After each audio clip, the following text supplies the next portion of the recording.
if you've watched my videos before, you've probably figured out that I do run a gunsmithing business. I do hold a FFL. And one of the things we do here is people bring me an old gun. Hey, can you clean this up? And I'm going to take you through and show you what a detailed professional cleaning looks like. We'll take this Mauser rifle, we'll do a complete disassembly, a cleanup, and when it's done, it'll be just like new. Well, it'll be clean, let's put it that way. But we'll take a look at some of the special tools that are involved, some tips, some tricks I'll show you, and we'll get this all cleaned up and get it back to the owner. Again, this is not a restoration, it's just a cleanup. This Mauser rifle is going to get a complete disassembly for cleaning. We're going to take it completely apart. Every two pieces that are put together are going to become separated. We'll get this thing a very thorough cleaning, separate the action from the stock. But before we do, I want to take a look at some of the special, very specific fasteners and some of the specific tools to take this thing apart. If we look here on the stock, you're going to see two very different screw heads. And it's more than just a regular screwdriver to take these apart. You have a very specialized tool you'll get, and it's made perfect just to fit in that, and that's going to disassemble that piece. We have another one here, another special bit, a little forked tip. This is going to be fit perfectly into there to take that screw out. This is the bolt that goes completely through the stock, and that's actually a recoil lug.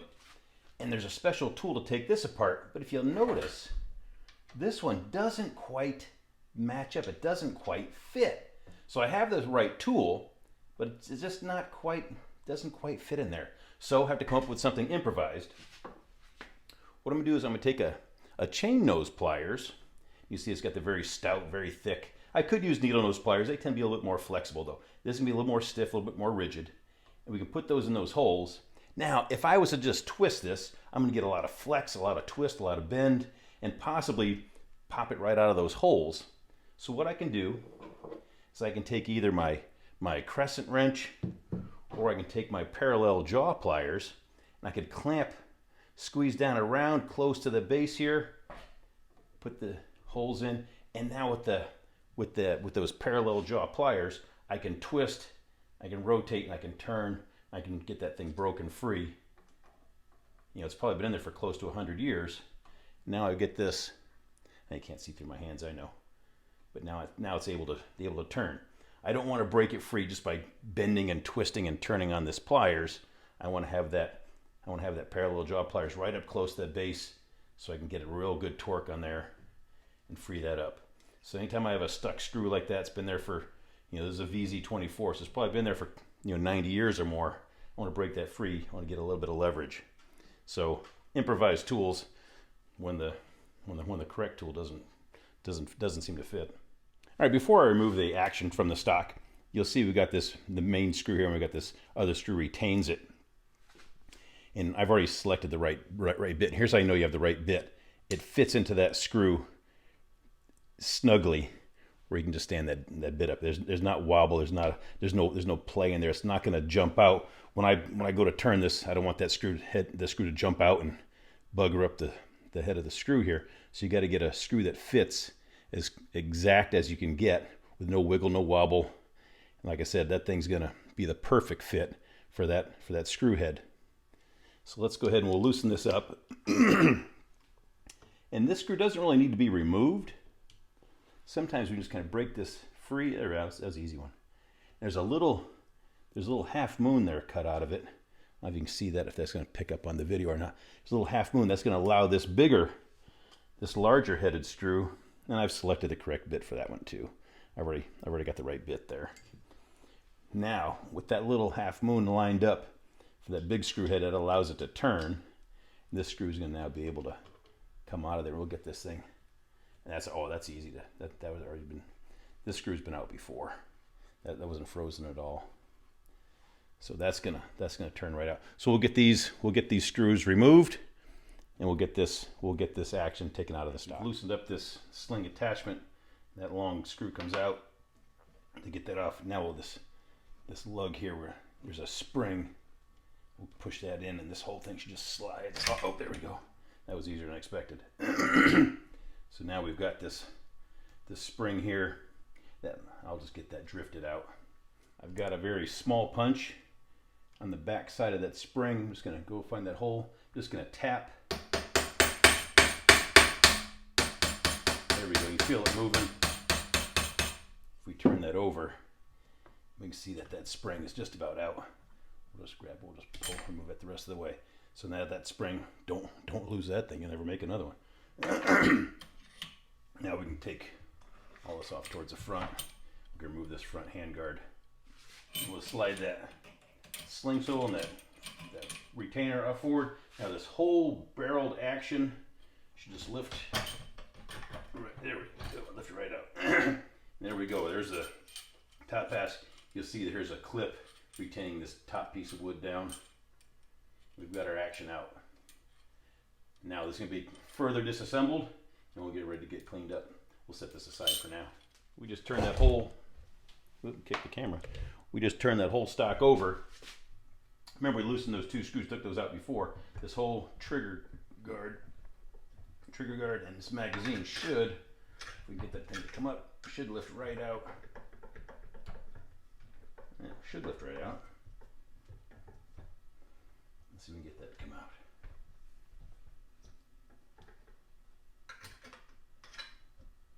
There's nothing holding it in. There we go. Just a really tight fit. That's that German engineering. So there's my magazine, there's my trigger guard. Now we're left with that recoil lug. We talked about that specialized screw. We'll remove that. We'll remove the rest of these metal. We'll get all the wood separated from all the metal. Yeah, I've removed that special screw that we talked about. I just used that chain nose pliers to remove that. Now that recoil lug, you see, goes all the way through. That takes all the recoil of the whole action. We're just going to drive that out with a brass punch, so I don't damage these threads. Now, I like using a brass hammer. That came right out. That's been out before. So now we've got that removed. Just takes out some of the rest of this metal, and then we'll have all the metal removed from the wood. This one here, remember I had that special bit. So this is going to be a nice tight fit, special made just for that, so I can get this sling mount. This one's got a little crud coming out of it. A little bit dirty, not too bad. You can see, I don't know how well we're picking that up. That's pretty dirty, pretty rusty. We'll get that cleaned up when we put it all back together. Now we'll drift this out, and that's that sling. So again, I'll use that brass drift so I don't damage the steel. We'll tap that out. And it's a little snug, but should, there we go, came right out. And that's actually really nice looking. Like I said, a little bit of dirt in the threads, but not looking too bad. This has been taken apart before, and it's been cleaned up. Now we'll take this out, and we'll take that sling out. That's just a regular screwdriver bit. We'll get a good bit that, and we'll take this butt plate off. We'll just remove this sling mount. That came right out. There's just wood screws. Obviously was holding that sling mount into the stock. There we go. Oop. That's the last thing we want, is that screw to jump out of that screw head. I'm at an odd angle so you can see I'm not through my hand. So I'm not in the best position. There, that just popped right out. And that's not bad at all. Look at that. That was pretty clean. All right, let's remove this butt plate. I'm gonna figure out how to get that out of there. The butt plate came right off, and it's got some dings and stuff, but no major rust in here. Got a little burr on there, but this is gonna clean up really, really nice. But that came right off with just those two screws. So we get this disc out, and we should be good to go. After just a little bit of prying, this disc came right out. It's got a little bit of rust on there. We'll get that cleaned up before we put it back in, but we'll get that cleaned out too. That should be it. That should be all the metal now removed from this wood stock. We'll get this all cleaned up, put some linseed oil on there, and we go ahead and clean the clean the rest of it. Well, I've made the decision to leave this steel end piece on. I'm not, there's a pin, I can drift this out and remove it, but I don't want to mess with, this is all end grain, I don't want to mess with that. I can still do a good job of cleaning up this wood and clean the metal with this in place. It's not going to keep me from getting anything, but I'm going to clean this barrel channel up, this recoil lug down here. We'll clean up here some of this. We'll get this all cleaned up. I'll get some new linseed oil as part of the, I'm not doing a full restoration. This is just a cleanup. So I'm gonna leave that in place. I'm gonna clean the wood. I'm not gonna do a full restoration. I'm not gonna steam out dents or anything like that. I still want it to look like it's 90 years old. I'm just want to get it all cleaned up and lubed and like I said, cleaned and kind of preserved. All right, so we took the stock, we put that aside for now. Now this barrel in action, we still have the wood, this top piece of the stock here, the fore end. We're going to remove that. To get this off, we're going to have to remove this rear sight. And then there's a sight protector. We're going to remove that so we can take all the metal off of there. I've got the right screwdriver bit picked out already. Take it off to the side so you can see me. Well, see what I'm doing. Just going to remove this front screw. And this whole sight should come right off. We'll set that screw aside, don't want to lose that. And this sight should come off. All right, so I got the fore end off. And it was retained by this metal clip was over the barrel. And I did it with the rear sight still in place. And it's time to evaluate now. Do I want to take the time to remove this rear sight, or do I want to clean it with it in place? The wood is now off, and I can take this. I can take the clip out. There's a couple of screws holding that clip in place. But I can clean this wood thoroughly and clean the barrel now thoroughly. And I may just leave this rear sight in place. I will take the front sight guard off. We'll take that off. I will work on this trigger group. So we do have some, we'll take this thing apart further. I did find something pretty curious. If we look at the serial number for this, it's XR19363, or 863, I'm sorry. 19863, but if we look here on the barrel, it's XR19836. So the last two digits have been transposed.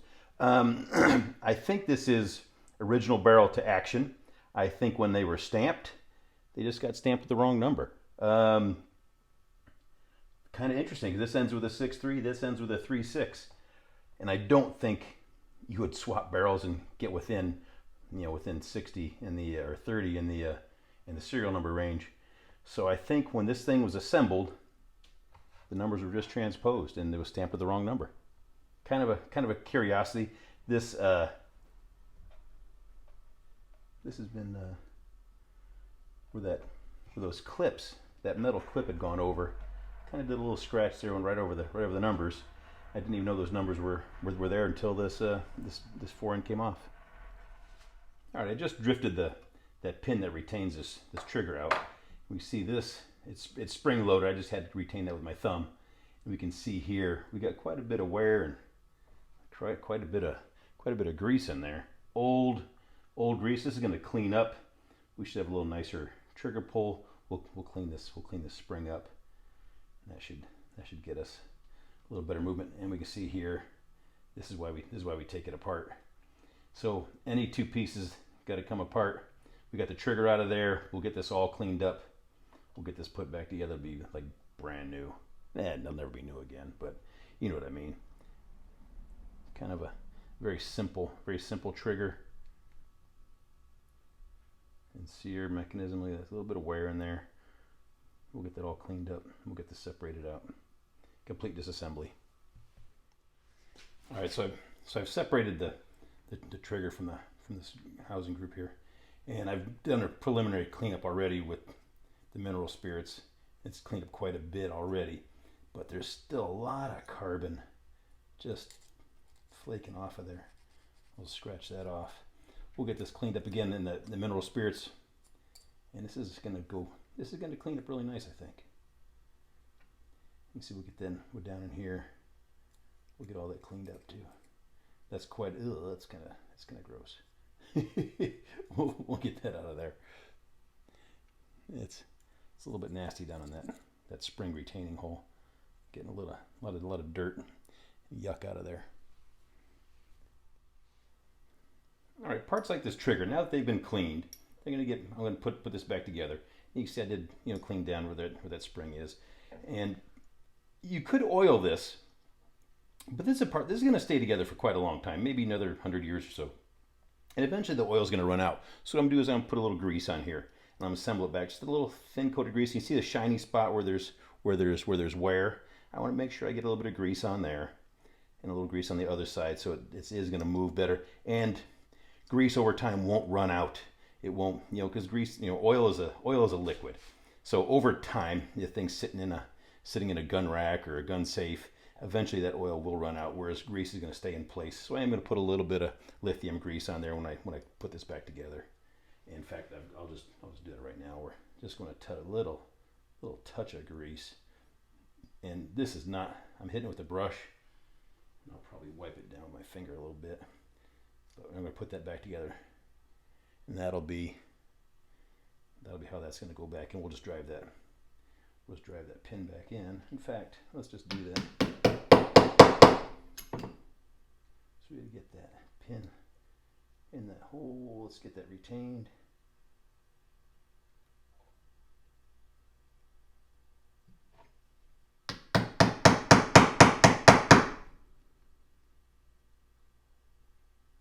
Get that lined up.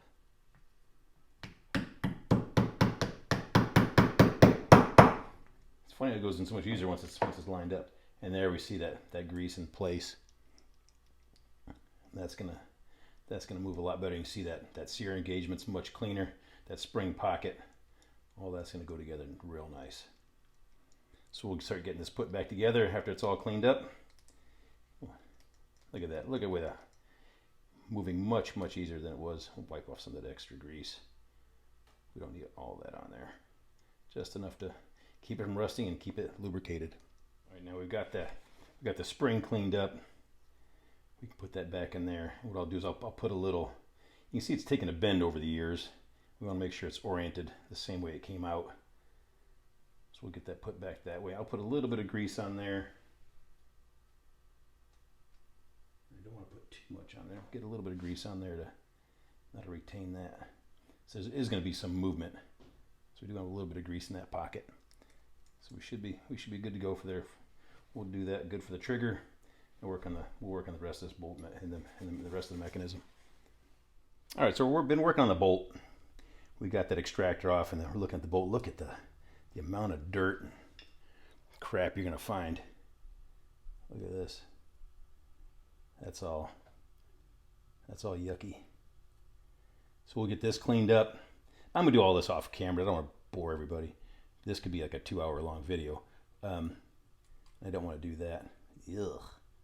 But we'll get all this cleaned up. We'll get this lubed and put back together. We did let's move the camera here a little bit, and we'll see we got the trigger and the bolt release back in place after a lot of cleaning off camera, a lot of cussing and rustling. Got it all back together. We'll get this bolt cleaned up. We'll get it all put back together. Okay, a lot of work has been taking place off camera. I got that bolt cleaned up, disassembled, put back together. The stock has been hit with boiled linseed oil, and that's now hanging to dry. I just want to take a look at this barrel. Now keep in mind, this barrel is enclosed with that stock and that fore end, so you think it's going to be kind of clean. What I'm going to do is I'm going to put just some clear gun oil. This, like I said, is clear, so it's not, there's no color to it at all. It looks like just mineral oil. And I'm going to hit this with a little 4/0 steel wool.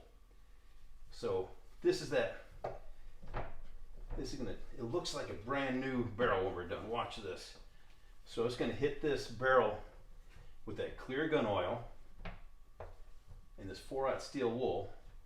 I just want to show you what happens, because it looks like, it looks like a clean barrel. It's, like I said, it's encased in that wood stock for the last 90 years. So how dirty could it be, right? So we're just going to give it a quick little rub down. and I may hit this a little bit farther. I just want to spend all day on this. I don't want this video to be 2 hours long. So I just kind of rub that down with that gun oil and this 4/0 steel wool. I want to make sure I hit all this stuff. I keep saying I want to make this quick, then I find all these little details. But I'll try to make this brief. All right, so hit it with the 4/0 steel wool. And now, look at this. It looks like a brand new barrel. And look at the amount of dirt and stuff that's coming off of that. With that 4/0 steel wool, you're not going to hurt the bluing. We're not going to damage the barrel anyway. And that oil helps float any kind of debris or dirt off of there. So we're going to get this all cleaned up. And look at the amount of crap that's coming off of that. And this barrel's looking like it did 90 years ago. In fact, we can now read the stamping here that I couldn't read before. VZ-24 8mm Czech CAI St. Alb, Vermont. So that's the importer. We'll get that all cleaned up so that it looks like a brand new barrel. Look at that. All right. So we'll get that stock cleaned up. Like I said, hit the stock with some linseed oil. We'll get that cleaned up. We'll get this all put back together. I've already gone through the bore cleaning. I did the bolt assembly. I didn't put that on video. I figured that's the easy stuff. But that is a lot of attention to detail that you're going to get with a professional cleaning. Like I said, if you want to send your gun to me, I'll do a very thorough cleaning on it. But we'll get this all cleaned up. We'll get it put back together. I've taken the stock outdoors so we can look at this in sunlight. And here's this is mud. And you know, with a gun like this, scraping off this dirt, this mud, this could even be from Stalingrad. But there's actual mud inside here. I'm scraping out, sand and dirt. And it's kind of interesting. Like you always hear, well, if this thing could talk. But this stuff is dirty, muddy, sandy. At some point in time, this stock got some mud on it. But it's sandy, gritty dirt. Like I said, and it could be from World War II. So we'll get that all cleaned out. Wow. Yucky. Well, we've completed our cleanup, and notice a few things. Anywhere the metal was touching wood, I don't know if you can see this, but it's all pitted. After it was cleaned up, found it was all pitted. Now, keep in mind, this is just a cleanup. This isn't a restoration. You see here where this was set inside the wood of the stock. It's all what I thought was like just a little bit of surface rust. That actually revealed some pretty deep pits underneath. You can kind of see some pitting there, and some pretty good pitting there. I don't know how well it's picking up on the camera, but I keep reminding myself this is not a restoration. This is just a cleanup, and there's some pitting here on the edge of that, and here again where it was against the wood, wherever that metal met the wood, it seemed like we picked some pitting up. This piece here, we can tell by looking inside that it was blued at one time, and that bluing is gone. Again, it's not a restoration, it's a cleanup, so I cleaned the piece. It's going to go back together just the way it is. The owner didn't want this restored, he just wanted it cleaned. So this was probably blued at one time just by looking at the inside. This piece was probably blued also. And if we look at some of these other pieces, it looks like this may have been blued at one time. So if we see the back there and maybe inside, this was probably blued also. But is this going to be cleaned, reassembled? Here, this definitely was at one time blued. But we're going to get all the pieces have been cleaned. Now it's all ready for reassembly. The stock is done. We'll get it all put back together, and we'll have a nice clean Mauser. All right, so I have these pieces that I showed you where there was pitting. So they're going to go back into the wood. They're going to sit against the wood, and so there's no pitting or the rust doesn't get worse than it is. I'm just going to put a little bit of grease on these, and I'm not really greasing these up. I just want to put just a film of grease on here that's going to go against the wood, so this won't rust up in the future. So where that sits against the wood, that'll have a little bit of grease to protect it. And there's got a little bit of my fingers, will probably be enough just to keep these from getting worse than they are. So we'll set that in place. But those pieces, like I said, anywhere that wood against metal, you want to keep that from rusting and pitting worse than it is now. Again, I'm putting just a little bit of grease on these where the wood meets the metal. I don't want to oil them, obviously, because this oil will just soak into the wood. That little bit of that white lithium grease, push the nut out from this side. That's just right where the wood meets the metal, and then that'll keep those parts from getting pitted and rusted further. Again, that lithium grease is going to work a lot better than it would if I just oiled it. One additional step I like to do, I'm about to put these sling mount screws back in. This is beeswax. I'll just put a little bit of beeswax on the threads before they go back into the wood. That next time I go to take them out, they'll be nice, easy to remove, and I won't introduce any more oil or grease into the stock than is already in there. So these will just get a little beeswax on them. That'll keep things dry and still lubricated. Well, we got it all back together. This is, well, that was a detail strip, clean, reassembly, reevaluate. We looked at all this. We looked at all the springs, all the screws. It's not missing any parts. Everything looked like it's good shape. The bore was actually a little rough, but it was not that bad. It locks up nice. We got a nice little trigger pull now. That was a detail clean. If you want me to do your rifle, just send it to me and I'll get her clean and get it back to you. I make a nice video out of it too. But I don't just work on these old surplus rifles. I also do work on modern guns or grandpa's shotgun or anything like that. If you want to get a professional cleaning, that's what's going to be involved. See you in the next video.